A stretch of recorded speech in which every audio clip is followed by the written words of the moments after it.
নমস্কাৰ।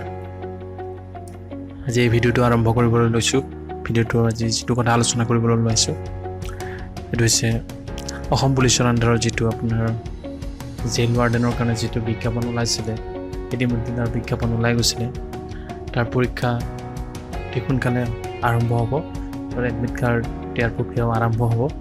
সেইটো বিষয়ে এই এক্সামটোত আপুনি কেনেকৈ প্ৰিপাৰেশ্যন কৰিব লাগিব, কেনেকুৱা ধৰণৰ চিলেবাছ আছে, সেইটো বিষয়ে আজি আলোচনা কৰিবলৈ ওলাইছোঁ। প্ৰথমতে ক'ব বিচাৰিছোঁ, আপোনালোকে যদি এতিয়ালৈকে আমাৰ চেনেলটো ছাবস্ক্ৰাইব কৰা নাই তেতিয়াহ'লে ইউটিউবত গৈ assamjobalas.com চেনেলটো ছাবস্ক্ৰাইব কৰিবলৈ নাপাহৰিব। লগতে লাইক, কমেণ্ট আৰু শ্বেয়াৰ কৰিবলৈ নাপাহৰিব। ফেচবুকত সকলো চাকৰি সম্পৰ্কীয় নটিফিকেশ্যনবোৰ ফেচবুকত পাই থাকিবৰ বাবে আপুনি আমাৰ ফেচবুক পেজ assamjobalas.com লাইক কৰিব। সকলো নটিফিকেশ্যনবোৰ ফেচবুকত আপুনি পাই থাকিব পাৰিব। ডেছক্ৰিপশ্যনত ফেচবুক লিংকটো দি থোৱা আছে, তাৰ পৰা আপুনি ডাইৰেক্ট আপুনি লাইক কৰিব পাৰে। আপোনাৰ মোবাইলত থকা গুগল প্লে' ষ্ট'ৰত গৈ assamjobalas.com টাইপ কৰি যিটো আমাৰ লেটেষ্ট এপ্লিকেশ্যন আছে সেইটো আপুনি আপোনাৰ মোবাইলত ইনষ্টল কৰি সকলো নটিফিকেশ্যনবোৰ মোবাইলত পাই থাকিব পাৰিব। ভিডিঅ' ডেছক্ৰিপশ্যনত এপ্লিকেশ্যন লিংকটো দি থোৱা আছে, আপুনি তাৰ পৰা ডাইৰেক্ট গৈ আপোনাৰ মোবাইলত এপ্লিকেশ্যনটো ইনষ্টল কৰিব পাৰিব। আপোনালোকে ইতিমধ্যে দেখিছে মোৰ কম্পিউটাৰ স্ক্ৰীণত assamjobalas.com খোল খাই আছে। তাত আপুনি তলফালে গ'লে দেখিবলৈ পাব তাত এটা টপিক দিয়া আছে, Assam police admit card download, jail warden and syllabus with detail exam pattern. Exam pattern অনুসৰি যিটো জেইল ৱাৰ্ডেনৰ যিটো পষ্ট ওলাইছিলে তাৰ চিলেবাছখন গোটেইখিনি ডিটেইলছ আপোনাৰ দি দিয়া আছে। তাত আপুনি ক্লিক কৰিব। ক্লিক কৰাৰ লগে লগে আপুনি এনেকুৱা ধৰণৰ এখন উইণ্ড' খোল খাব। তলফালে গ'লে দেখিবলৈ পাব। ক'ব বিচাৰিছোঁ, যিটো জেইল ৱাৰ্ডেনৰ এক্সামৰ যিটো আছে আছাম পুলিচৰ আণ্ডাৰত যি 135টা জেইল ৱাৰ্ডেনৰ পষ্টৰ কাৰণে যিটো আবেদন প্ৰক্ৰিয়া আৰম্ভ হৈছিলে যোৱা এপ্ৰিল মাহত, এই প্ৰক্ৰিয়াটো যিবিলাকে আবেদন কৰিছিলে তেওঁলোকে পৰীক্ষাৰ কাৰণে কেনেকুৱা ধৰণে প্ৰিপাৰেশ্যন কৰিব, চিলেবাছটো কেনেকুৱা ধৰণৰ হ'ব, ডিটেইলছখিনি মই আজি আপোনালোকৰ আগত দাঙি ধৰিব ওলাইছোঁ। যিটো পৰীক্ষাটো যিটো হ'ব, তাৰ যিটো এডমিট কাৰ্ড আছে সেইটো আৰু হয়তো কিছুদিনৰ ভিতৰতে আছাম পুলিচৰ যিটো অফিচিয়েল যিটো ৱেবছাইট আছে, অফিচিয়েল ৱেবছাইটত আপোনালোকে পাব পাৰিব। তলফালে গ'লে আপুনি দেখিবলৈ পাব যিটো চিলেবাছৰ প্ৰক্ৰিয়া বা এক্সাম পেটাৰ্ণটো কেনেকুৱা ধৰণৰ হ'ব এই বিষয়ে ক'ব বিচাৰিছোঁ। যিটো এক্সাম পেটাৰ্ণ আছে, এক্সাম পেটাৰ্ণটো আপোনাৰ প্ৰথমতে হ'ব ফিজিকেল ষ্টেণ্ডাৰ্ড টেষ্ট, তাৰপিছত হ'ব ফিজিকেল এফিচিয়েঞ্চি টেষ্ট, তাৰপিছত হ'ব আপোনাৰ ৰিটেন এক্সাম। এনেকুৱা ধৰণে যিটো আপোনাৰ এক্সাম পেটাৰ্ণটো আছে, ষ্টেপ বাই ষ্টেপ আপোনালোকৰ এক্সামটো হ'ব। যিটো পৰীক্ষা আগতে অনুষ্ঠিত হৈছিলে, আগৰ পৰীক্ষাবোৰৰ পৰা এটা কথা অনুমান কৰিব পৰা গৈছে যে যিটো আছাম পুলিচৰ বৰ্তমান জেইল ৱাৰ্ডেনৰ যিটো পৰীক্ষা হ'ব তাৰ চিলেবাছটোত আপোনাৰ জেনেৰেল ইংলিছ, জেনেৰেল এৱাৰনেছ এনেকুৱা ধৰণৰ যিখিনি চিলেবাছ আছে বা যিখিনি ডিটেইলছ আছে সেইখিনি আপোনালোকৰ লগত আলোচনা কৰিব বিচাৰিছোঁ। এক্সাম পেটাৰ্ণটো কেনেকুৱা ধৰণৰ হ'ব আপোনালোকে দেখিবলৈ পাইছে। ইয়াত এটা প্ৰথমতে ফিজিকেল ষ্টেণ্ডাৰ্ড টেষ্ট হ'ব। ফিজিকেল ষ্টেণ্ডাৰ্ড টেষ্টটোত আপোনাৰ যিটো আবেদন কৰোঁতে যিটো আপোনাৰ ৰিকুৱাৰমেণ্ট আছিলে, হাইট, ৱেইট, আপোনাৰ যিখিনি নিযুক্তিৰ কাৰণে যিখিনি যোগ্যতা আছিলে, ফিজিকেল ষ্টেণ্ডাৰ্ডটো আছিলে, সেইটোৰ ওপৰত আপোনাৰ এইটো টেষ্ট এটা হ'ব। তাৰপিছত হ'ব ফিজিকেল এফিচিয়েঞ্চি টেষ্ট, PET। যিখিনি ফিজিকেল ষ্টেণ্ডাৰ্ড টেষ্টত কোৱালিফাই কৰে তেওঁলোকক ফিজিকেল এফিচিয়েঞ্চি টেষ্টৰ কাৰণে তেওঁলোকে কোৱালিফাই হ'ব। তাত আপোনাৰ আছিলে মেইল কেণ্ডিডেটৰ কাৰণে 1600 মিটাৰৰ দৌৰ আছিলে 6 মিনিট 30 ছেকেণ্ডৰ ভিতৰত, টাইমিং আছিল 6 মিনিট 30 ছেকেণ্ড। ফিমেলৰ কাৰণে আছিলে 1200 মিটাৰ 6 মিনিট 30 ছেকেণ্ডৰ ভিতৰত।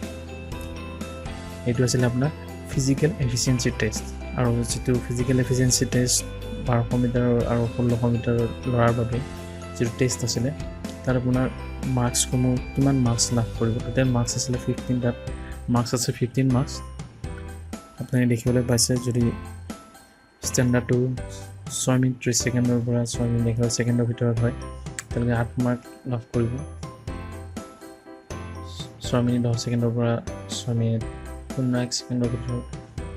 8.5 মাৰ্কছ লাভ কৰিব। ঠিক তেনেকৈ ফিমেলৰ ক্ষেত্ৰত 1200 মিটাৰৰ যিটো আছে ষ্টেণ্ডাৰ্ডটো কিমান নাম্বাৰ লাভ কৰিব, কিমান মিনিটৰ ভিতৰত কিমানলৈকে আপোনালোকে ক'লে কিমান নাম্বাৰ লাভ কৰিব, গোটেই ডিটেইলছখন আপুনি দেখিবলৈ পাইছে। ফিজিকেল এফিচিয়েঞ্চি টেষ্ট যিটো আছে সেইটো শেষ হোৱাৰ পিছত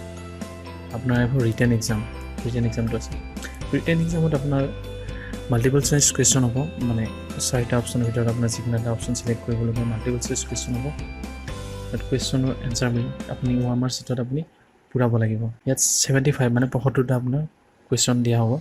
আৰু তাৰ টোটেল নাম্বাৰ হ'ব 75 কুৱেশ্যন পেপাৰটো আপোনাৰ ইংৰাজী আৰু অসমীয়া দুয়োটা মাধ্যমতে হ'ব আপোনালোকক জনাবলৈ বিচাৰিছোঁ যিটো আপোনাৰ কুৱেশ্যন পেপাৰৰ প্ৰত্যেকটো কুৱেশ্যনতে 1 নম্বৰকৈ থাকিব আৰু নিগেটিভ মাৰ্কিঙৰ ক্ষেত্ৰত ক'ব বিচাৰিছোঁ এইটো এটা ভাল কথা যে যিটো অসম পুলিচৰ আণ্ডাৰত জেল ৱাৰ্ডেনৰ যিটো ৰিটেন টেষ্ট হ'ব তাত আপোনাৰ কোনো ধৰণৰ নিগেটিভ মাৰ্কিং মানে কোনো ভুল উত্তৰৰ বাবে আপোনাৰ নিগেটিভ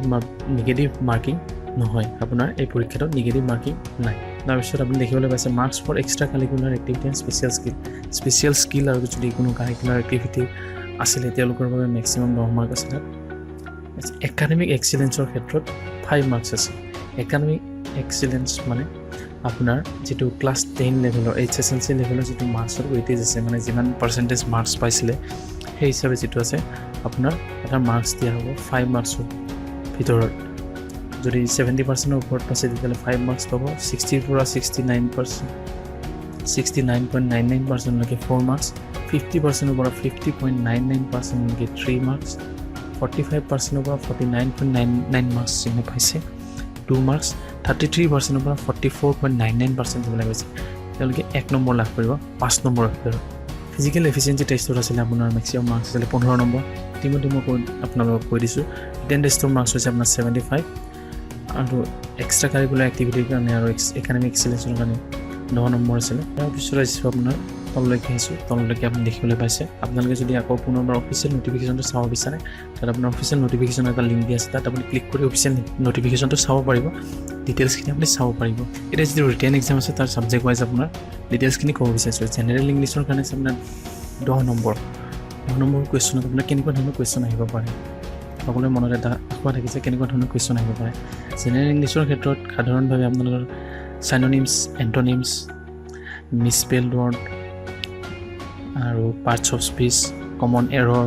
চেণ্টেন্সৰ কমন এৰৰবিলাক প্ৰিপজিশ্যন ভইচ তাৰপিছত আহিব পাৰে আপোনাৰ ওৱান ৱৰ্ড ছাবষ্টিটিউশ্যন এটা শব্দত প্ৰকাশ কৰা কম্প্ৰিহেনশ্যন আহিব আৰু চেণ্টেন্সৰ ওপৰত আপোনাৰ জেনেৰেল ইংলিছৰ যিখিনি